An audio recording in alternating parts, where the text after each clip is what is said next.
All right. Oh my goodness. Day 69. Holy crap. Back day. Relatively quick lift just because, I mean, this is the only day where I'm only doing one dedicated muscle group, right? Arm day is tris and bis, legs is hamstrings and quads, chest and shoulders, obviously chest and shoulders. And then, like in this split, back is just back. Obviously calves every day. But makes it easy to go hard. And back's a pretty big muscle. So, full on back workout should be pretty fatiguing. Oh man, I was just thinking something. Shit. Gotta. Whatever. So, fuck. What was I thinking? Oh yeah. So, in terms of the length of this bulk, it ain't stopping. It is not stopping for the foreseeable future. All right, we got a few more months of this to go. So, again, nothing to change. Just going to keep the food up. Get ready for the, rebound back up to 250, which probably shouldn't take more than 2 days. Because I've said this before, if you're bulking up and you miss your meals, and you eat a little bit less one day than you should have, like you're 1,000 or 2,000 calories low, you're gonna drop like 2 pounds because you want your body to be just overfed constantly. So as soon as you give it a little bit of slack, it's gonna try and clear itself out with all that extra, whatever floating around. But let's just finish this pre and then fucking get in there. It is late, so it should be nice and empty. I'll be unencumbered for a indisputably thick and wide back pump. I am fucking dead after that. But not a complicated workout by any stretch.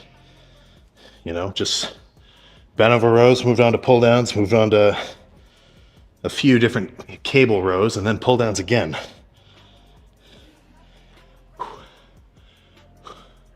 Just by sitting here, I mean, I can tell I'm fucking pumped.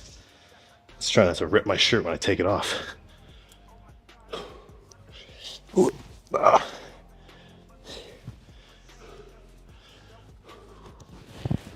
Oh man.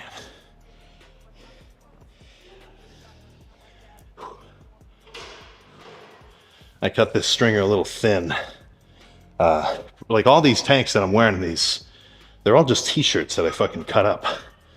You can do the same. It's not that difficult.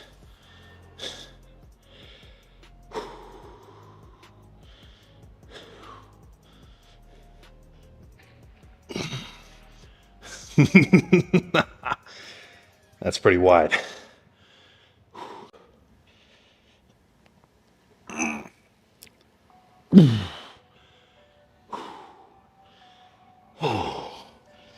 All right. So, I was thinking about this earlier. I saw this fucking TikTok that was funny as hell. And perfect example of how the people that you interact with are going to rub off on you, or the people that you associate with. It was this video of a bunch of fucking pit bulls, or whatever. They're all just walking around some guy's house, and then it cuts to a cat that was like, must have just lived with the pit bulls, and instead of sitting all feline or whatever, this cat was standing up like this, like they thought it was a fucking pit bull, just because that's what it was around all the time. So, I'm not saying don't interact with somebody if they don't necessarily align with your goals or whatever. That's a little harsh. But you got to be able to have the foresight to recognize when someone is saying some self-depreciating shit, or trying to convince you to skip your lift or come out and drink with them. then you're going to be fucking plastered the next day. You're going to have a shit workout. You know, you got to recognize that that sort of shit's going to rub off on you. Now, of course, you know, we're people, so we've got the mental ability to kind of try to block that out. But that's got to be an active process, right? That's one thing that I like about social media. Unrelated to all the negative whatever that goes along with it. It can show you the top 0.1% of any realm. Be it lifting, you know, whatever. Obviously, I'm only interested in the lifting. And you can think to yourself, wow, those guys are fucking huge. Holy crap. I'll never get like that. Or you can think, holy shit, those guys are just like me once. Let's fucking get after it, right? Because if you tell yourself, oh, I could never get that big, then you got a 0% chance of getting that big, right? At least if you can convince yourself that you can do it, then you'll have a fighting chance, right? You'll actually go for it. So this is a little bit more catered towards the hardcore, you know, bodybuilding aspirees, not necessarily just the casual lifter, but you know, you don't have to, that can fuck with your head comparing yourself to others, especially when you see people post their perfect lighting edited photos on Instagram or whatever. That's its own little thing. But you can think to yourself, holy crap, they're so far ahead of me. Man, I'm fucked. Right? Not an ideal mindset. But in my mind, you know, if I see somebody bigger than me, obviously I'm not the biggest dude around. I'm not thinking, wow, those guys are fucking huge. I'm thinking, I'm fucking coming after you. Right? I mean, if you can convince yourself there's no limit, then that's the rate at which you're going to progress. So, I'm going to finish up some calves, then we can get some car talk going. Hope you got a little bit motivated by that, by that little speech.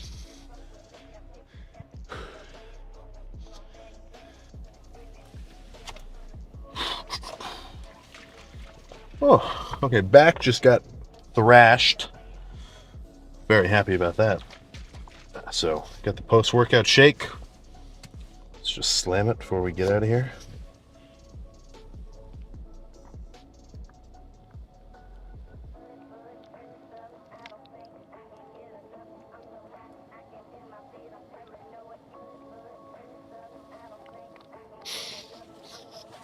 Oh. 50 grams dextrose, 50 grams of protein. Most rapidly digesting carb post-workout. It's just going to jumpstart your recovery, keep you nice and strong, and in a dieting context, help maintain muscle. In a bulking context, help put it on. So, I think about this a lot. There's a variety of mental states, right, of lifters in the gym. And I sort of put them on like not necessarily a single criteria rating scale, but, you know, I do think a little bit more highly of some and a little bit more negatively of others. So, probably one of the worst ones is, lifting for somebody else. Lifting to get someone else's approval. It's just not... Ugh. What the hell are you doing? You letting them control your life? It doesn't make any sense. You broke up with your girlfriend, whatever. Then you're thinking, man, I gotta fucking... You know what? I'll show her. I'm gonna fucking show her. Here we go. You start lifting. What's gonna happen once you get, reasonably impressive looking? Like, you're just gonna be done. And then you'll probably just end up like a standard lifter, making zero progress after you hit like a certain size, just like the general lifter. Uh, Another one is when you're just dying to look a certain way, right? You are just itching for a look. You're scrolling Instagram, you're like, holy crap, look at that guy's fucking huge. Oh, that guy's so lean. The leanness gets me. Here, I'll get into that in a second. But again, with that sort of mentality, right, you're lifting to reach a certain goal, or at least, look a certain way, and, subconsciously you're going to be attributing your self-value to, that specific state, right? So, sure, let's say your goal was 180 with abs, maybe even some arm veins thrown around. Let's say you get there. You're finally starting to think to yourself, man, this is good. I like this.